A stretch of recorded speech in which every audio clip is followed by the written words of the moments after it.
ปีพุทธศาสนา2568ว่าปีใต้2589นี้ปีก็จ่าย386คู่ปีเขตวันที่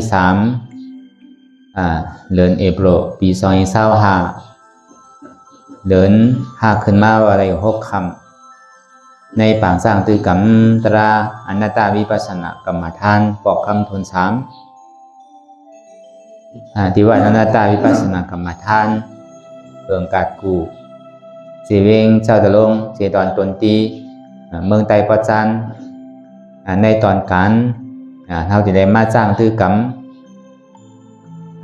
รายการวิปัสสนานั่นในเข้ายาม1 โมงต่อถึง3 โมงในวันทุน3ในวันเหมือนไหนแล้วเขาที่ได้มาซับแดงได้จ้างตือกรรมได้หมอไว้วางใสอย่างได้เขาปกติฮัดจุนพาวางเขาปกติฮัดทานในสืบกว่าในง่ายๆหลมๆนั่นก็วันนั้นในมันจ่องที่ได้มีพระองค์ว่าอันเท่าไรถ่อมได้ยินนั่นก็มันเป็นสุดด้ามไม่ยากหยาดก็เขาถ่อมยินนี่ก็เขาก็ติ่มปอกถ้าในเขาถ่อมยินอยู่เซต้านี่ก็เขาเฮ็ดจอมนี่ก็อะไรนั่นก็วันนั้นหนึ่งอันเท่าไรถ่อมได้ซับแรงไล่จ้างตือกรรมตราอนัตตาวิปัสสนานั่นโดยเสียนั่นในเขาก็นั่งรับตาเนื้อเปิดใจหยามปิงยาในห้องเป็นภาวนาไม่ยากหยาดอยากก็อยากวนทัดสางตัวดีใจอันใดเชียนอันในเตียนมันพูดบอกเกิดขึ้นเป็นมานั่นมันมาโอมไว้ดีใจเชียงเอาว่าเสียนดาไม่ยากหยาดโดยใส่หึงพอเกิดหยาดนั่งรับตา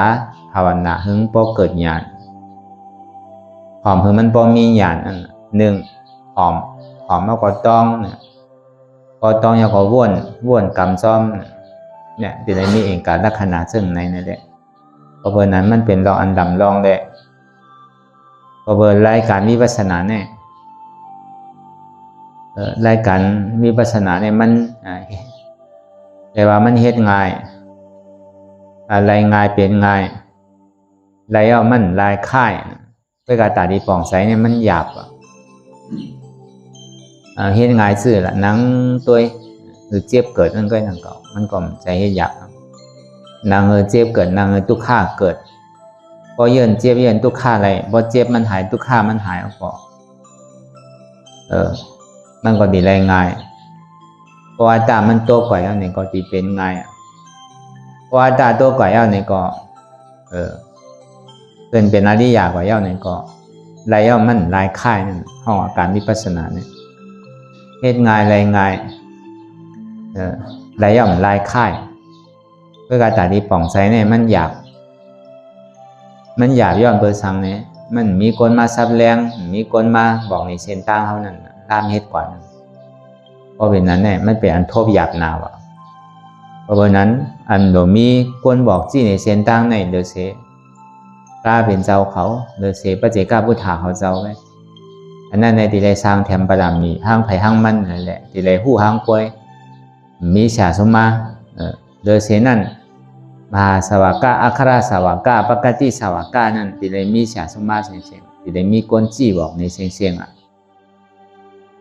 เพราะว่าเหมือนเจ้าสาวที่พุทธลานั่นเป็นปีกว่าพระเป็นเจ้าเฮานั่นมันก็ยังติไรก็เปิดมันเลยกับถอมยาตราที่เจ้าอัศจีอะไรเดี๋ยวนี้ไรตราเป็นซอตาปานกว่านั่นเดี๋ยวมันเป็นมหาสวากาก้อนหนึ่งก็ยังติไรมีคนจี้ในเส้นตั้งนั่งเก่าเลยสินั่นเนี่ยติไรมีคนบอกคนสั่งคนสอนเชียงน่ะจังว่ามันเป็นอัน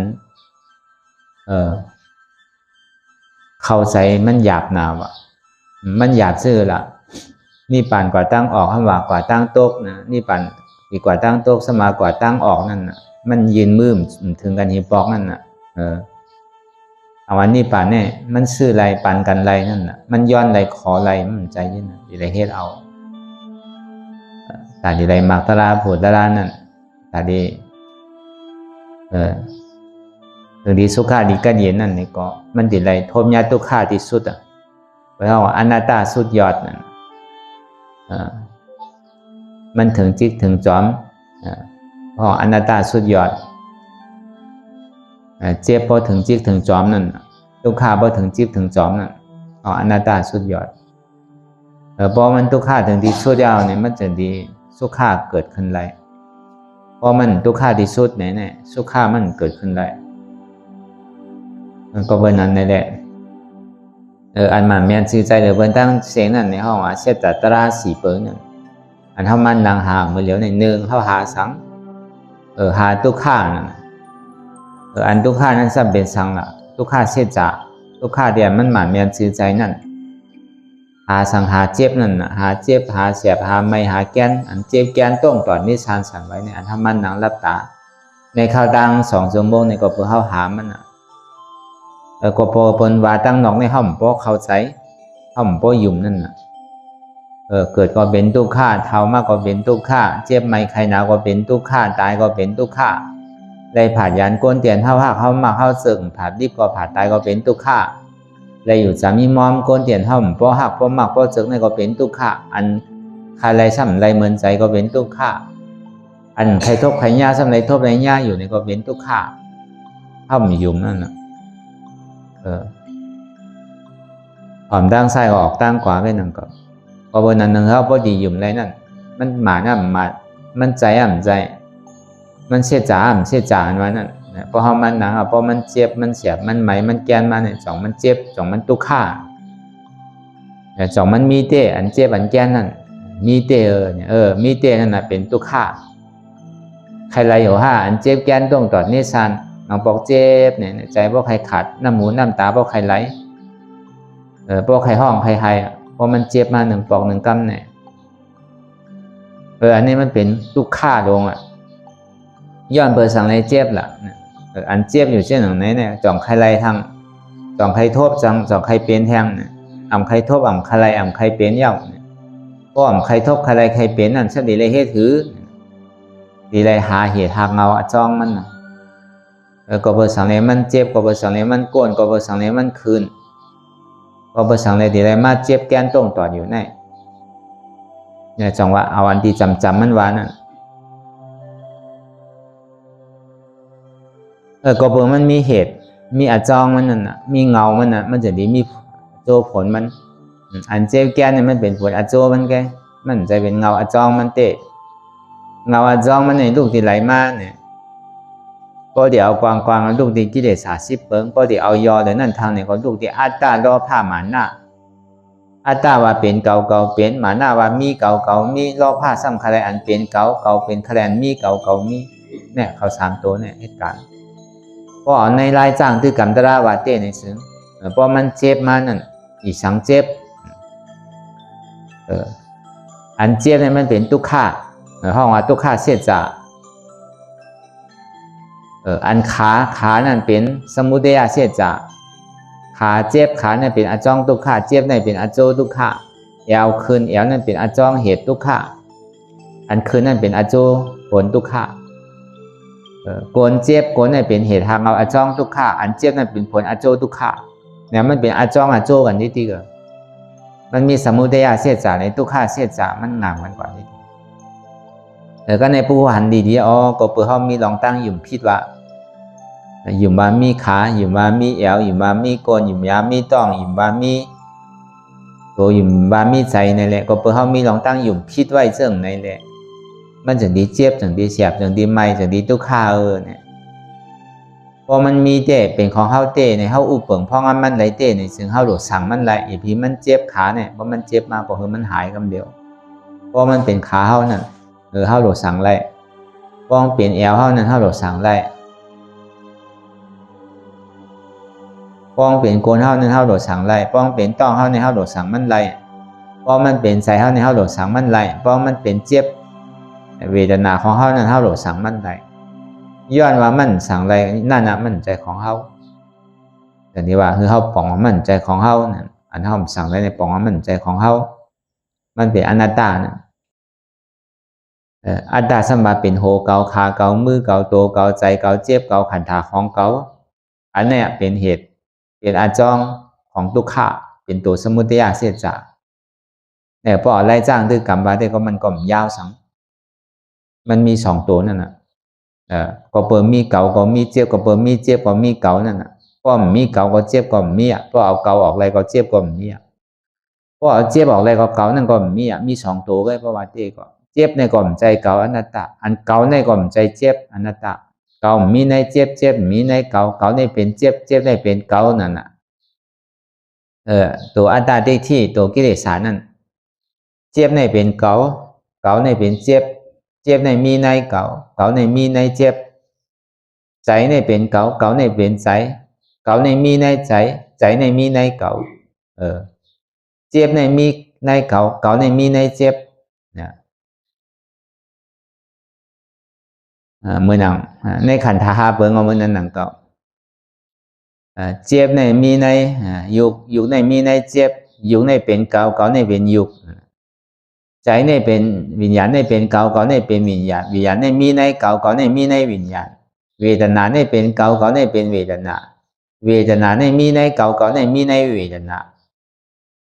สัญญาในเป็นเก่าเก่าในเป็นสัญญา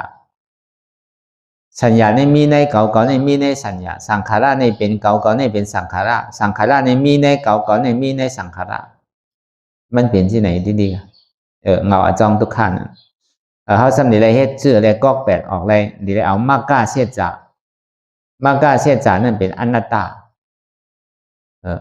เก่ามีเก่าเก่ามีในมันมีในเก่าเก่ามีในใจมีในเก่าใจเนี่ยมันใจเก่าเก่าเนี่ยมันใจเจ็บเนี่ยมันใจเก่าเก่าเนี่ยมันใจเจ็บเจ็บเนี่ยมีในเก่าเก่าเนี่ยมีในเจ็บยุกเนี่ยมันใจเก่าเก่าเนี่ยเป็นยุกเนี่ยมีในเก่าเก่าเนี่ยมีในยุกวิญญาณเนี่ยมันใจเก่าเก่าเนี่ยมันใจวิญญาณวิญญาณเนี่ยมีในเก่าเก่าเนี่ยมีในวิญญาณเวทนาเนี่ยมีเก่าเก่าเนี่ยมีเวทนาเวทนาเนี่ยมีในเก่าเก่าเนี่ยมีในเวทนาสัญญาเนี่ยมีเก่าเก่าเนี่ยมีสัญญาสัญญาเนี่ยมีในเก่าเก่าเนี่ยมีในสัญญาสังขารเนี่ยมีเก่าเก่าเนี่ยมีในสังขารสังขารเนี่ยอ่ำใจเก่าเก่าเนี่ยอ่ำใจสังขารเนี่ยมันแค่มาลอกไหลจือก็ยาวอ่ะเอาอันไหนอะไรก็ออกทีเด็กอันนั้นอ่ะก็เปิดตัวสมุทัยเสียจากเหตุทางเอาอจองทุกขาเลยทุกขาเสียจากผลของอโจของทุกขานั้นมันเหตุการณ์จ้อมกันพอปล่อยมันเหตุการณ์ที่ก็มันก็ไล่อันในที่กันน่ะไล่ทุกขาที่กันน่ะจังกันไล่สังป้อมปล่อยพาว่างได้เพราะห้ามมอถอดถอนออกไรนั่นนี่ก็การดีไล่ทุกขาก็การดีไล่ห้องว่าทุกขาเสียจากที่กันก็เบอร์นั้นเนี่ยเพราะเขาใครก่อยแบบอาจองมันเนี่ยดีไล่เอาอะไรก่อยแบบเนี่ยดีไล่เอาอนัตตานั่นลองตั้งหันเนี่ยลองตั้งวนเนี่ยคือเป้งกันเพราะมันใจขาเขาเนี่ยก็เขาอย่าไปนึงนั่นน่ะเขาอย่าไปพื้นนั่นน่ะอนัตตาในของมันใจของเขาลูกอันเขาวนว่ามันใจของเขานั่นเนี่ยก็ลองตั้งหันในลองตั้งอันเขาวนนั่นเนี่ยก็คือมันกลับกันบางปองมันหันอยู่มันวนบางปองมันวนอยู่มันสัมพันธ์ที่ไหนก็ไม่ได้บางปองในวายอยู่อนัตตาก้อยกะพอมันเจ็บมามันใครเป็นอนัตตาแล้วอ่ะมันเป็นอัตตาอ่ะเป็นขาเก่าอ่ะนั่นมันงามกันนะมันกลับกันนะจังว่าอันหันก็หึงปอหันว่ามันเป็นอนัตตาอันวนนั่นก็วนหึงปอเป็นอนัตตาเพราะสองอันสองเปลือกเนี่ยมันกว่าจ้อมกันแล้วในซึ้งมันที่ตะตั้งมันน่ะมันกว่าที่อ่ะป้อมเป็นนั้นเนี่ยมันคิดจังว่าเฮาอย่าบีกัดหมัดหมายลองจอมป่นตีลองเจ็บลองแสบลองไม้ลองแก้นนั่นมันก็เป็นการเจ็บการแสบการไม้การแก้นไงมันถึงเหตุการณ์มันอยู่เฉยๆอันเจ็บแก้นตรงตอนนั้นเท่าที่กับมาเท่าที่กับจู้ใครมันหายเลยสังใครมาถึงมันดูเลยสังเนี่ยมันใจเป็นเปิงหลงมันน่ะเปิงหลงมันในเท่าหลงย่อมภาพอะไรเลยหมอว่างเป็นอนัตตานั่นอันมันเจ็บแก้นอยู่เมื่อเดี๋ยวไหนมันส่งมาที่อันใจหู้อันมันเจ็บอยู่เนี่ยมันขานใจน่ะมันตุกขานน่ะเพราะท่องว่าใจเวทนาพอมันส่งมาที่นั้นก็เท่ากับว่างที่ใจเวทนานั่นมันใจว่าว่างที่ตูอันมันเป็นอยู่ที่ไรว่างอันท่าผู้ใจเวทนาว่านั้นธาตุผู้อันว่านั้นพอว่างที่นั้นแล้วเนี่ยก็มันก็กว้างง่ายๆมาพอเท่ากับจูมันป่นเนี่ยก็มันหมอปักคิดนั่นก็ พอปล่อยมันป่นก็ช่ำเงารับหนังเก่าป้อมสู้ป่นปล่อยป่นอยู่กลางๆในก็มันกว่าง่ายๆสติก็แห้งสมาธิก็แห้งก้อยกาปิ่งยาอ่อนโหในก็กว่าง่ายๆเหมือนหนังก้นหอล่อนั่นดีเลยทิ้งโวดีๆบ่สติแห้งป่นตีเนี่ยก็เหมือนหมักลอกกินซ้ำก้นโวนั่นน่ะวงตีอลาก็ตั้งไรก็มู่เครื่องก้างกับตุกนะตกลุกตกองตกคู่ก็ตกใจแบบอ่ะโกแบบอ่ะก็ใจโววาเนี่ยมันใครกึดเกิดกึดใครลือซื่อลือเอาใจโววาทำไรหนังเก่าติดไรทิ้งดีๆน่ะไว้ใจมือหนังก้นหอมันน่ะมือขอหนึ่งจันเจิกมือขอหนึ่งทำยับค้อนก็ดีเลี้ยวซ้ายเนี่ยก็ตื่นมาตั้งซ้ายเอาค้อนพัดตั้งขวา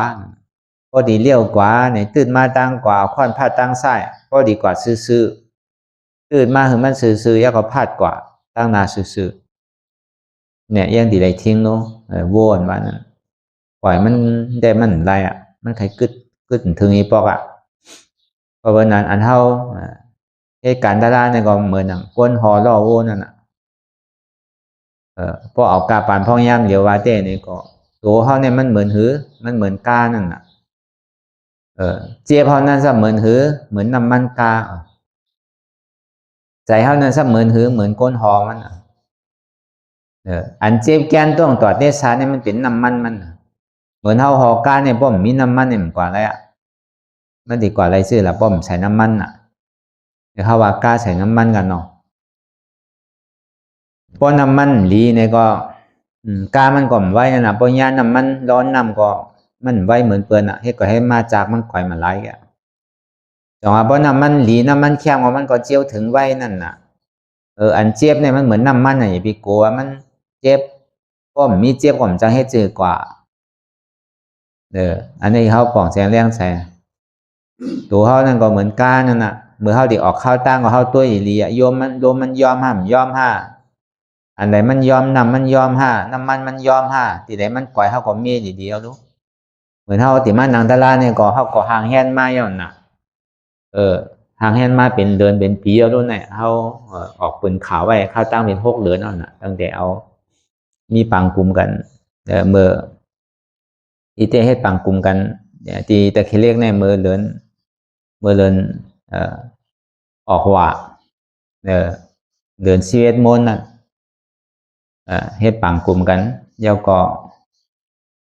ตาดีรูต้านกระเทงเลยเส้นนั้นมาเนี่ยก็ต่อตั้งแต่ปีในกว่าเนี่ยเขาติดได้มีปังตะลาในองตีอนัตตาวิปัสสนากรรมฐานในเมืองไตรปอจันเนี่ยมีอยู่2 ตีเนี่ยแต่ปอดอกคงมี1 ตีเนี่ยเขาติคือเป็นกูปีในที่เกศสุดมันเนี่ยก็ในปอจันนั่นเนี่ยก็ปังตะลาใหญ่เนี่ยเขาติมีอยู่ปีละ1 ปอกก็ปังตะลาเรียกในไผอ่อนโหโทนาเฮ็ดกว่าก็เหมือนที่ทำเนี่ยก็เจ้าเขา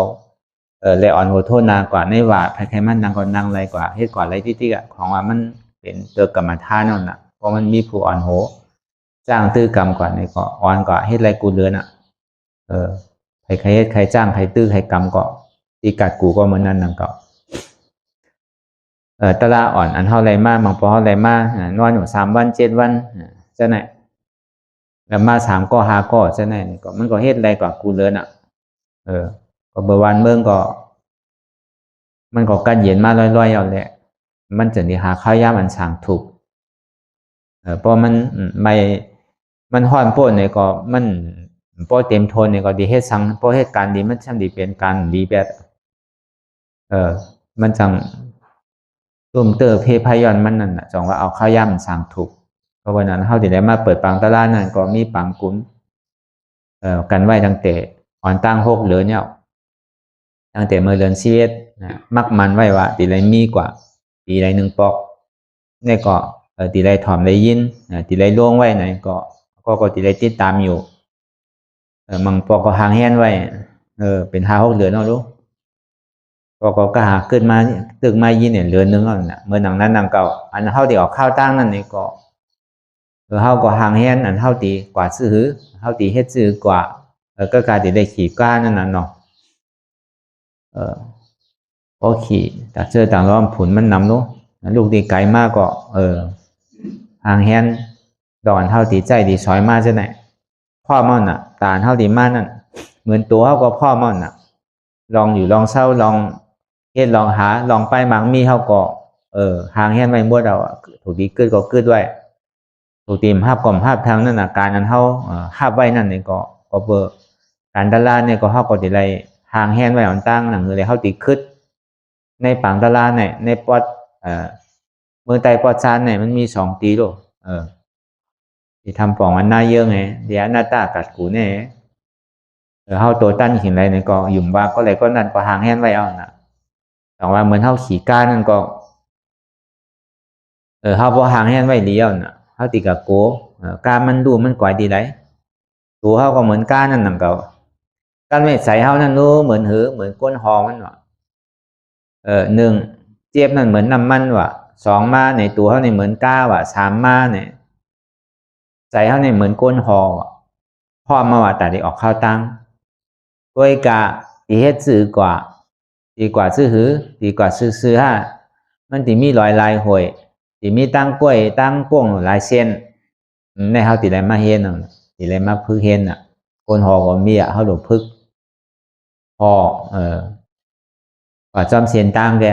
ในเส้นตั้งมันลอยอีกนึงเส้นตั้งมันจันนิดนึงเส้นตั้งในกว่าซื้อเนี่ยก็เขาก็ตีได้มาพึกเฮ็ดหู้อะไรกว่าจอมเส้นตั้งมันแค่น่ะมันก็แต้งก็เป็นที่นั้นก็เขาว่ากาปางพองยามเดี๋ยวในประซ้ำใจรถใจการน้องมันเหมือนกูปองในพระเป็นเจ้าแจ้งเรื่องมาเป็นเหมือนหนังก้นหอหลอกเป็นมีหลอกกันลงมันมีรถมีการเหมือนเดียวนะพอกาปางพองยามเดี๋ยวในพระเป็นเจ้าก็ซ้ำดีห่อเป็นรถเป็นนั่นมาเก่าไว้ใจเหมือนหนังรถหนังเก่าเหมือนเครื่องจักรหนังเก่าเพื่อการรายการนั่นเหมือนนั่นหนังเก่าคืออะไรมีลองตั้งยังอ่านเขาติดลูกข้าวตั้งในลูกตีในดีกว่าที่นั้นน่ะมันจะได้ใจข้าวยามกลางหือเหมือนเขาว่าข้าวยาม2 ชั่วโมงนั่นนี่ก็2 นาที3 นาที2 ชั่วโมง3 ชั่วโมงนั่นนี่ก็อันโวเขาตีออกข้าวตั้งเนี่ยก็ปั่นมันกินปั่นมันดื้อปั่นมันกินน้ำกินเยอะกินยาถึงพออิ่มแต่ในข้าวตั้ง2 ชั่วโมง3 ชั่วโมงแต่มันกว่าอะไรลมง่ายมันต้องมาในการเกตั้งนั่นเลสังเนี่ยเหมือนหนังเขารถเขาก้านนั่นก็เหมือนหนังเก่าเขาก็ใส่น้ำมันเต็มก็ใส่น้ำมันเต็มมากในการแกตั้งในห้องโลกาแถมดีไรลูกตีไหนกว่าตีไรตีหนึ่งเนี่ยก็มันนึงตีฮอดมันในข้าวตั้ง2 ชั่วโมง3 ชั่วโมงเนี่ยอันนั้นเปิงหลงมันเพราะมันเปลี่ยนที่นั้นเนี่ยอันถึงในมันมีกวยกากำหนำเนี่ยเพราะกว่าจอมเสียนตั้งเนี่ยมันสำคัญอันทางดีห่างงามอันดีอยู่ดีเศร้าเนี่ยมันเกิดขึ้นเป็นนั่นนะในพระเป็นเจ้าก็ห่อไว้อยู่แล้วปู่หน้าเขามาถามนั่นที่อย่างหนาพระเป็นเจ้า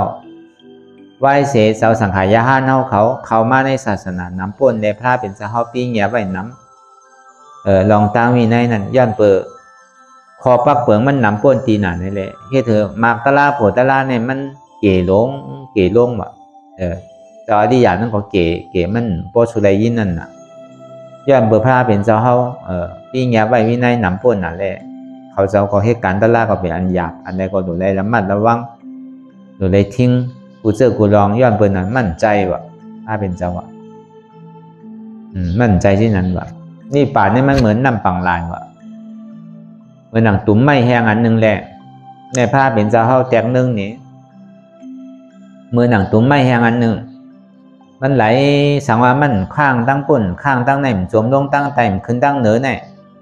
มีคนมาเอากว่าเนี่ยตุ้มไม่มันติฮอตติไหลเนี่ยว่ะมันขึ้นถามปุ่งหน้าก็เราลังว่าฮอตน้ำปังลาย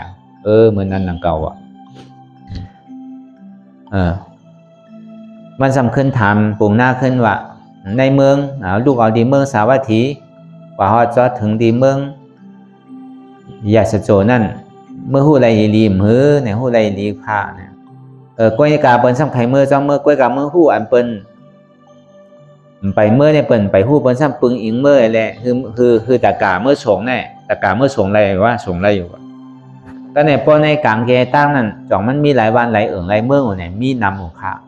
กล้วยกาอ่านได้อ่านว่าดีกว่าดีเมืองยาสโจ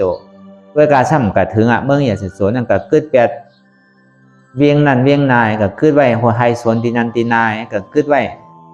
ตีหนึ่งตั้งหนึ่งเลยซ้ำเมื่อตีจังเฮ็ดจื้อเนี่ยข้าก็ตีจังกับเฮ็ดจื้อของว่าเขาเมื่อลูกเนี่ยข้าก็มีบุญพรแต่ที่บอกนี้เส้นตั้งไว้เนี่ยที่ตีเขาเมื่อก็คาเป้ก็มันจังเฮ็ดคือหนังเขาผู้อยู่อ่ะเวลาพวกเขาเมื่อก็มันจังเฮ็ดจื้ออ่ะเมื่อนั้นหนังเก่าพระเป็นเจ้าซ้ำขึ้นแจงเนืองนี่ป่านในเก่าบอกปันแจงเลี้ยงแล้วอ่ะเว้ยกับพวกเขาใครเมื่อก็มันจังเฮ็ดคือหนังเก่าเขาว่าเป็นก้อนหมอบอกนี้ก็ว่ามันจังกับจ้อยไรวะก็วันนั้นตุ่มไม่มันค้างไว้ตั้งปูนเนี่ยเป็นห้องอายตนาตั้งในนั่นก็มาคำไว้ฝังในห้องอายตนาตั้งนอกนั่นโยมลงตั้งใจแดสังคืนไว้ตั้งเหนือแดสังมันดูดเอาก่อนนั่นแดสังก็เปิดก้นเท่านี้มันติดอยู่ในอ่างโยงกรรมกงใครออกก้นม่นดอนติดเสียงติดทางติดอายติดอายาศาสตร์ติดโตติดใจติดยุงนำคันธาหักโตโกท้ายนั่นน่ะพอจุนพอพาพอวางเตะเนี่ยพอเขาจุนไรเตะมันดิถึงเตะเขาซ้ำยุ่มนั่นน่ะเขาซ้ำกับกืดแปลเลยจอมตาจอมตั้งไงเพื่อนนี่ก็แคมเอาวะวันนี่ก็เลี้ยวะหลวงเมื่อถึงดีวันใหญ่เมืองหลวงเขาอยู่ในก็ไล่อยู่ก้อยเนี่ยกว่าเอาหนักก็ไหนเหมือนเหตุการณ์ตลาดก็เหมือนนั้นหนังเก่าพอเหตุกว่าเหตุมาพอมันเจ็บมันกวนมันขึ้นเมื่อแก้มั่มใครขามเอาหนักก็ใครขามอ๋อก็เหตุการณ์ตั้งหลีมาตั้งน้ำตาหน้าก็เลยดูมาน้ำสินศิลาก็มีอยู่การตลาดนี่ก็ยามเฮ็ดอยู่บ่เฮายามเฮ็ดอะไรเป็นวิปัสสนาอะไรเป็นสมถะอย่างปองน่ะสมถะมันเป็นหรือวิปัสสนามันเป็นหรือมันก็บ่นที่นั่นแหละรางว่ามันก็ตกหนังเก่ากาหน้าลายนั่นเนี่ยมันเป็นที่นั่นเปลี่ยนอะไรมันถึงไอ้ปอกว่านั่นเฮ็ดถึงตีถึงตั้งนั่นน่ะเมื่อกาปานพุทธคัมภีร์เป็นเจ้าเฮานั่นตีเกสุดมันได้มันตึงที่ได้เป็นอริยะตึงที่ได้เป็นโสดาบันในกามอคาในตึงที่ได้คำป่วนว่าตีเกสุดมันนั่นตีอันสูงสุดมันนั่นในที่ได้เป็นอราธาโภวะเพราะว่ามันคำป่วนในอคาในกามอคามันซ้ำสาวน่ะอปีสิผมมีอันวันนั้นมันปีกแกแล้วรู้มันตีได้ตายก็ทางเจ็ดจาดแค่น่ะเพราะมันตายเอาเนี่ยก็มันปอกขึ้นมาเตะปฏิสันเทียวน่ะโดยเซโลเป็นก้อนกว่าตั้งน้ำปอกขึ้นตั้งหลังน่ะเป็นอริยะพอจะถึงเมืองผี1โค้ง2โค้งใครเดี๋ยวอยู่ในเมืองผีก็เต็มทนอ่ะพอเบอร์เป็นโสดาบันสกิตากรรมเนี่ยยังตึงมีโผมีเมอะไรอยู่เพราะเป็นอนาคามแต่ก็หลบอยู่เมืองช้างปุ่นก็เป็นยาหันต่างเอาก่อนนี่ป่านเฮาว่าตีเกศชุดมันว่าเมื่อพันพระราชเป็นเจ้าแน่ตีได้คำในกามอค่าในอาสวะ4เบิ้งในตีได้คำป่น1อาสวะว่ะตีได้เป็นโสดาบันว่ะตีเกศมันเพราะเป็นก้นพุทธศาสนาเนี่ยเพราะมันเป็นอะไรเนี่ยตีซุ่มหลอกลายๆก็ว่ากึ่งต่างเป็นก้นพุทธะว่ะเพราะเอากาปานพ่อย่ำเดี๋ยวว่าแต่อันสูงสุดมันนั่นตีได้คำเป็ดในกามอค่าอันตั้งอันทวารสูงสุดอันเต็มสุดได้ห้ามหัดลานอันนี้คือไว้เป็นรออันหลังรองเท่ๆเวลาตาที่คำป้นอะไรนั่นในก็เหมือนเขาพ่อมาของกูวันนั่นโอ้ซึกหลวงมันเท่ๆเป็นสังเป็นอัตตานั่นตัวนั่นขาเก๋าเอวเก๋านั่นอันนั้นหนูป้นอะไรขาเก๋าเอวเก๋าโกนเก๋าโตเก๋าใจเก๋าเจ็บเก๋าเนี่ยอันเนี้ยเก๋าอันเนี้ยเราเอาออกอะไรเพราะเป้เก๋าตัวนี้แล้วเนี่ยเก๋าเนี่ยมันดีตกแต่เก๋ามีเพราะหันนัตตาเนี่ยมันดีตัดไปอัตตาเพราะหันนัตตาเนี่ยอนิจจาทุกขังของมันถึงหันห้างมันกำเดียวมันโลกาเสียกิ่งเสียข้าวเสียยามตัวอนิจจาทุกขังสังเพราะป่องแจงแรงใจว่ามั่นใจตัวเข้าเป็นอนัตตามั่นใจเข้าเป็นอนัตตาเจ็บเนี่ยก็มั่นใจเข้าเป็นอนัตตามันถึงหันอะไรถึงอนิจจาในทุกขังกำเดียวเพราะหันอนัตตามันดีตัดไปอัตตาเพราะอัตตาโตขาดก็ย่อในก็วิจิกิจฉานั่นก็ขาดเพราะวิจิกิจฉาขาดแล้วในก็คามป้นกว่าในกามอค่าอัตตามันมีอ่ะก็ไหนเพราะเป็นตาหน้าเนี่ยก็เป็นตาหน้าวิสุทธิเพราะเป็นศีลศีลาเนี่ยก็เป็นศีลศีลาวิสุทธิเพราะเป็นใจเนี่ยก็เป็นใจญาวิสุทธิมันโลกะคอกับย้อนดีเลยก็มันตึงเป็นวิสุทธิเนี่ยเป็นห้องว่าจึงปลอดข่าวใสตึงพิษเปิงทำหรือเสียนั่นแน่เขาใครมีศีลมีธรรมคือก็ย่าใครหลู่ใครต้านคือก็ย่ามันตึงหลู่ต้านลองเป็นตาหน้าประตูบัตตานเป็นตาหน้าแก๊กตาหน้าปอมตาหน้าใครอะไร ใครขอใครย้อนอยู่น่ะก็ฐานหน้าของพุทธศาสนานะยังใครมานี้หลีเปลี่ยนอยู่น่ะใครสุดต้องมุงบ้องอะไรเป็นก้นหลีผีแม่ตัวนั้นเปิ้นห้องว่าเป็นฐานหน้าปลอมว่ะก็กรไทยฐานหน้าแก๊กว่ะเป็นฐานหน้าประตูประดานว่ะใจฐานหน้าเต้ว่ะก็เป็นฐานหน้าอริยะเนี่ยมันเป็นห้องว่าฐานหน้าวิสุทธิว่ะเมื่อหนังนั่งวิสาขาเขาเหมือนหน้าท่าปิ่นนิกาซาเทเขาเหมือนหนังโกนเมืองในสาวัตถีเขาอ่านโห40 ล้านมันนั่นเป็นห้องเป็นฐานหน้าวิสุทธิเชียงๆเปิ้นหลู่ยาวก็ยาวเปิ้นมีรองตั้งใส่ติดใจซักใจเปลี่ยนสังอ่ะเกิงเถิดหลู่ก็หลู่หลวงมุงมองสุต้องใครผลอาโจมันสังอ่ะศีลวิสุทธินั่นก็หลวงก็ย้อนเอาที่ไรอ่ะมันต้องเป็นออต่อมีติ้งห้างมันอ่ะศีล5เนี่ยมันต้องจืนปลอดข่าวใส่ห้างมันอ่ะเปิ้นจะที่ห้องว่าเป็นศีลวิสุทธิแบบว่าเป็นศีลอริยานั่นเพราะเป็นศีลโกนเนี่ยมันเป็นนั้นเนาะเฮามาย้อนศีลดีว่าเนี่ยบ่ปอกกับบ่หลอกกะหาปลาหาหอยหาโนกนั่นน่ะบ่หลอกกะหาเป็ดหาไก่เอาน่ะมันใจเป็นมันกึมไรเนาะเฮ็ดล้อเล่สุนสารกันน่ะเพราะกับบ่เป็นอริยะนี่มันเป็นที่นั้นน่ะมันเป็นห้องว่าเป็นศีลวิสุทธิก็วันนั้นเนี่ยมันเป็นควานดำรองเต้ๆอันสูงสุดนั่นน่ะเฮาโดเอาอัตตาตัวนี้ออกไล่ออกอัตตานั่นก็เหมือนเฮาเฮ็ดกันกูวันเนี่ยดังเลยเจ็บมันดีเกิดทุกข์มันดีเกิดพอมันเจ็บมาดีตัวก็หัดจนตัวไล่เจ็บมาดีขาจนขาไล่เจ็บมาดีใจก็คือหัดจนใจไล่เจ็บกว่าตั้งเสียงก็คือหัดจนเจ็บไล่มี3ตัวนี่แค่บอกไล่เฮ็ดมันว่าแต่จนโตจนใจจนเจ็บจุนนั่นบอกว่ามันใจตัวเก่าอนัตตาจุนใจไว้นั่นเพราะมันเจ็บมาในใจเพราะใครขาดเป็นกรรมใจนี่เพราะใครพูดเป็นกรรมใจนี่ก็มันใจเก่าอนัตตาถ้าในเจ็บกว่าเชียงอ่ะวินจื้อก็วินใครพื้นจื้อพื้นใครหนึ่งจื้อหนึ่งอ่ะมันต้องเจ็บหมดที่กันอ่ะอันนั้นเป็นห้องว่าที่ได้จุนนั้นในทางกรรมเพราะอันจุนนั้นในทางกรรมเนี่ยมันจำมาลอยๆอ่ะอยู่ๆมันมาจู้กันเป็นอันหนึ่งอันเดียวห้องว่าอนุรอมายันพอมันเกิดขึ้นมายาวเนี่ยก็มันถึงมีอัตตาตัวเดียวกันมีเก่าแหลมใจเก่านั่นน่ะพอจอมเก่าก็ปอกขึ้นตั้งหลังอ่ะป้อมจอมเก่าก็กว่าตั้งหน้ามันมีก่อต่อก่อแค่พอห้อมบังมันก็มันบังเท่านั่นน่ะเหมือนก้นป้อกันทุบกันนั่นน่ะเหมือนก้นต่อยกันนั่นน่ะเหมือนก้นตีมวยนั่นน่ะเนาะพอเฮา